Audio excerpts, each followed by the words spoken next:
Case number 205 Ramjibhai Karshanbhai હાજીર હો.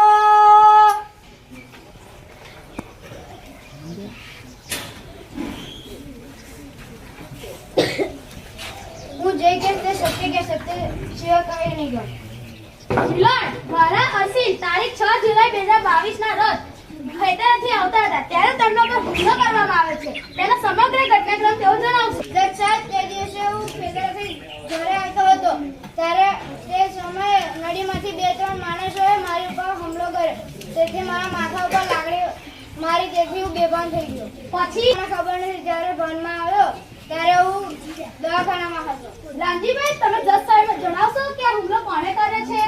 દસ સાહેબ મને ખબર છે કે આ હુમલો જગા અને તેમના સાથીઓ જ કરે છે. તેમને સજા આપવામાં આવે. Objection Miller. Objection sustain. Miller, તેના મારી સાથી મિત્ર ખોટી રીતે મારા અસીલને ગુનેગાર ઠેરવી રહ્યા છે. મિલર, મારા અસીલને અગાઉ પણ જગાભાઈ સાથે તકરાર થઈ છે, જેની અદાવત રાખી આ હુમલો કરવામાં આવ્યો છે. તો હું જગાભાઈને કેટલાક પ્રશ્નો પૂછવા માંગુ છું. જગાભાઈને હાજર કરો. જગાભાઈ હાજર હો.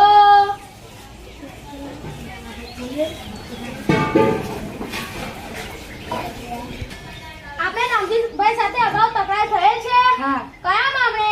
જમીન મામલે. તે દિવસે તમારી સાથે કેટલા માણસો હતા? કયા દિવસે? હુમલો કર્યો ત્યારે? મેં હુમલો નથી કર્યો. તો તારીખ 6 જુલાઈ 2022 ના રોજ તમે ક્યાં હતા? મારી તબિયત સારી ન હોવાના કારણે હું હોસ્પિટલમાં ગયો હતો. કયા દવાખાને? Civil hospital. કેટલા વાગ્યાથી કેટલા વાગ્યા સુધી? આખો દિવસ. મિલન, આ માણસ જુઠ્ઠું બોલી રહ્યા છે. દવાખાનાના સીસીટીવી ફૂટેજ ચેક કરતા આ વ્યક્તિ ત્યાં જોવા મળેલ નથી. આ રહેતાનો રેકોર્ડ. ઓર્ડર.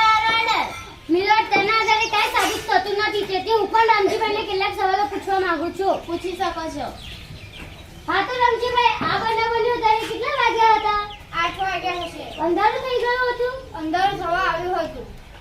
મિલન, આ રામજીભાઈ અંધારામાં કોઈને જોયા નથી. તેઓ શકના આધારે મારા અસીલને ગુનેગાર ઠેરવી રહ્યા છે. તમે અંધારામાં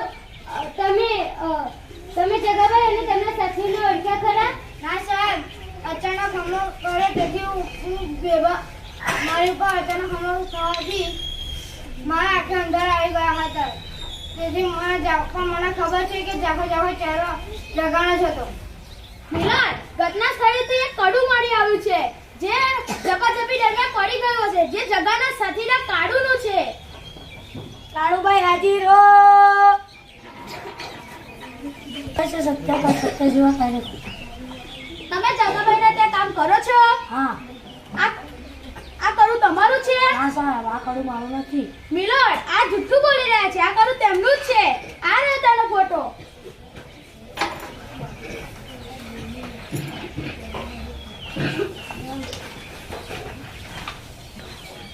ઓર્ડર. મિલન, સાંજના સમયે બાજુના ખેતરમાં જયંતિભાઈ કામ કરી રહ્યા હતા. તેઓ કાળુ, મગન અને જગાને દોડતા જ રહ્યા છે. જયંતિભાઈ હાજીર હો. સત્ય સિવાય કરી દે. જયંતિભાઈ, તમે જે જોયું હશે તે અદાલતને જણાવજો. હા સાહેબ, હું રાતનું કામ પૂરું કરીને ઘરે જવા જ નીકળતો હતો ત્યારે મેં કાળુ, મગન અને જગાભાઈને દોડતા જોયા હતા. જયંતિભાઈ, તમે અંધારામાં કામ કરતા હતા? ના સાહેબ, મેં મારો સામાન પેક કરીને ઘરે જવા નીકળતો હતો ત્યારે મને 3 જણા દોડતા દેખાયા અને તે કાળુ, મગન અને જગાભાઈ જ હતા. તમે આ લોકોને ઓળખ્યા ખરા? હા સાહેબ, મેં આ લોકોને ઓળખ્યા. આ 3 લોકો કાળુ, મગન અને જગાભાઈ હતા. મારી આંખો તો બરાબર જ કામ કરે છે. આપ જઈ શકો છો. મિલન, રામજીભાઈના ગળામાંથી ફિંગરપ્રિન્ટ લેવામાં આવી છે, જે જગાભાઈના ફિંગરપ્રિન્ટ સાથે મેચ થાય છે. આ રહેતાનો રેકોર્ડ.